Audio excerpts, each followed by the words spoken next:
Ex-servicemen rallies are held every year by the serving units and formations of the army here.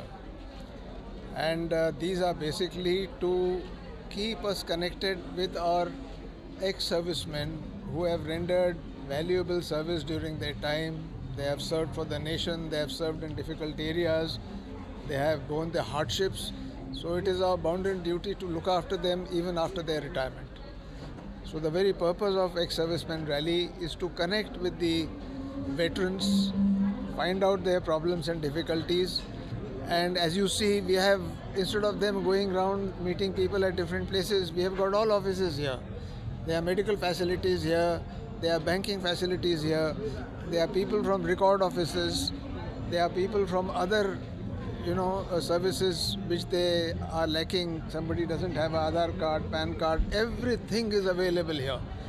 This is like what the present state governments are doing in the Vibrant Village program. We have one program called Sarkar Aapke Dwar. So this is Army Aapke Dwar. Aapke Dwar means they are all getting together and we are providing all assistance to them so that their life becomes easy, so that they remain motivated, so that they remain connected, because we want to take care of them. There are many policies and rules and regulations which gives them an opportunity to serve again. We are looking into those also, and we are trying to speak to the administration of the state government to say that you can gainfully employ these people. They are trained, they are motivated, they are nationalistic. So there are many ways and many avenues where the ex-servicemen can be employed, and they should continue to contribute to the nation building as they did when they were serving. So the whole message is, we are here to take care, we are here to help, we are here to motivate you. So continue to be what you were before, contribute to the society, motivate the children, and then you would be doing something in your own way to contribute to the nation as well. Sir, recently Arunachal Pradesh Chief Minister Pema Khandu has also indicated that Agniveers will be recruited in state services of Arunachal Pradesh. So what do you like to add on that, sir? Yeah, it's a very good sign. I have been traveling and I have meeting the higher headquarters in the armed forces. I have spoken to the chief, I have spoken to CDS. Indeed, there is now a huge demand for Agniveers, something which they were worried about कि हमको कौन लेगा. Yes, sir. The industry wants them, the corporate wants them, the states want them. So this whole program, when it started, it came under unnecessary criticism at that time.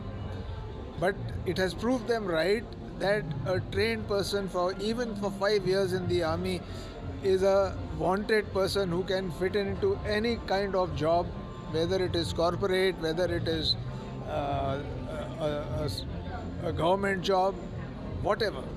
So they will not be left on the roads. I am 100% sure everybody will be absorbed. Sir, another aspect is that you already mentioned in your speech about the educational criteria. So we see that day was also, I was in Zero for the coverage of the Pahalgam meeting, 1 year service. That day I saw that there are a lot of people in the villages who want to come up and join the army, but due to this educational thing, so any kind of special consideration for Arunachal Pradesh? At a time when the army was growing, special attention was given to the backward areas, left out areas where they didn't have exposure. That has finished. So today the provisions for recruitment into the army are fixed. There used to be provisions for short in height, provisions for lack of education, because people who had passed class 5, class 8 also joined, but that stage has gone. Today, minimum qualification is 10 plus 2. It's required because the army has become technical. Look at the equipment, look at the instruments, look at the communication which has come. So we need children who are educated, who can handle the equipment, handle the weapon systems, handle the various modern facilities. So there can be no relaxation on that. But the onus of educating them is of the state government. It is of the parents. It is of the community. if you don't educate your children, he will be left without any help tomorrow. So, as a rector, as a chancellor of all universities, I am traveling to schools and universities and I am educating them that we must ensure that our children at least complete 10 plus 2. There is a huge pressure here to pull your children out when they are in class 10, 11. Why? Because you have so much of land.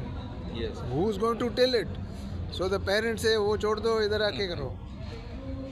While I agree that the land has to be tilled, but if you have waited for so many years, give him 2 more years, let him complete plus 2, उसके बाद बुला लो. In any case, after plus 2, in the new education policy, he is getting education plus he is getting skilling. So he will find a job. Thank you very much. Okay.